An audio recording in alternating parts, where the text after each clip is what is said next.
Hola, soy Walter Garzón, tu maestro de estadística, y hoy vamos a resolver un problema súper sencillo usando tablas de frecuencia. Para construir una tabla de frecuencia, lo primero que tenemos que tener es un conjunto de elementos, como el que tenemos acá. Pero ¿cómo construirla a partir de estos elementos? Te traigo un ejercicio súper sencillo que te hará entender claramente cómo construirla. Empecemos. Entonces tenemos este ejercicio. Un profesor tiene un salón de 25 estudiantes y les pide que en un papelito escriban el número de veces que han ido al cine en el último mes. El profesor construye esta tabla con los papelitos que los estudiantes le dieron. Para resolver este problema, lo primero que tenemos que hacer es construir una tabla con 5 columnas. La primera columna va a contener los datos ordenados de menor a mayor. Es decir, vamos a poner el 0, el 1, el 2, el 3, 4 y 5.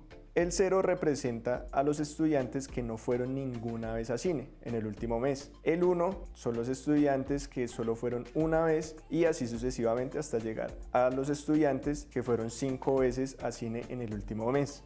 La segunda columna va a ser la frecuencia de estos datos. Esto quiere decir cuántas veces se repite el 0, o sea, cuántos estudiantes no fueron a cine. Si vemos la tabla que construyó el profesor, empezamos a contar. ¿Cuántas veces se repite el 0? Aquí hay 1, 2, 3, 4, 5 y 6. O sea, hay 6 estudiantes que no fueron ninguna vez a cine en el último mes. Entonces, en la frecuencia del 0 vamos a poner el número 6. Luego hacemos este mismo proceso con el 1, miramos la tabla y empezamos a contar. 1, 2, 3, 4, 5, 6, 7. Vamos a la tabla de frecuencias que estamos construyendo y ponemos el 7. Hacemos el mismo proceso con el 2, con el 3, con el 4 y con el 5. En la tercera columna va a ser la frecuencia acumulada. Lo primero que haremos es tomar el primer elemento de la columna de frecuencias y lo ponemos de primeras. Lo siguiente que haremos es sumar 6 más 7, que es el segundo elemento de la columna de frecuencias. Esto nos da un total de 13 y este va a ser el segundo elemento de la frecuencia absoluta. Ahora, tomamos el 13 y lo sumamos con el tercer elemento de la columna de frecuencias, que sería 6. 6 más 13 nos da 19 y así sucesivamente. 19 más 4, 23, 23 más 1, 24 y 24 más 1, 25. Tenemos que tener en cuenta que este último dato nos tiene que coincidir con el número de datos que tenemos, que son el número de alumnos encuestados.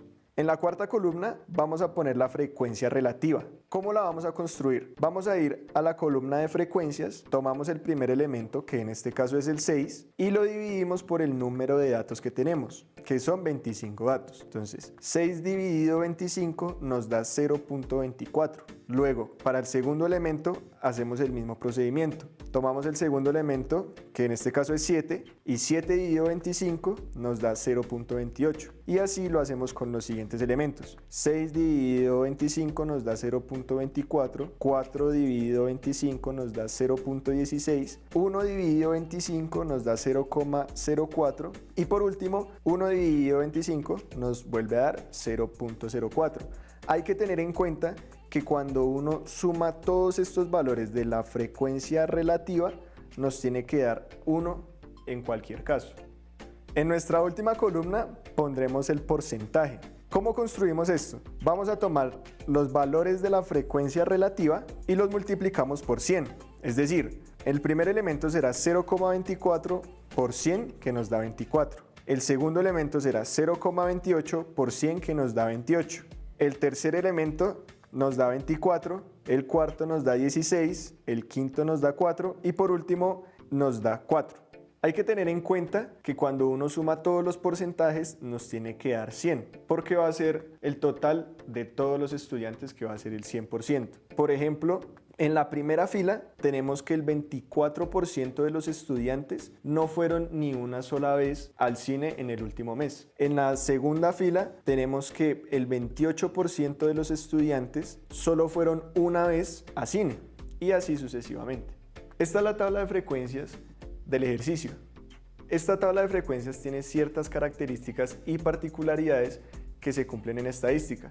Por ejemplo, a partir de esta tabla de frecuencias podemos encontrar la media, la moda, la varianza y otros ciertos términos que son muy utilizados en estadística. Para aprender este y más temas, descarga Maestric, para que profesores certificados como yo puedan ayudarte. Nos vemos en una próxima ocasión.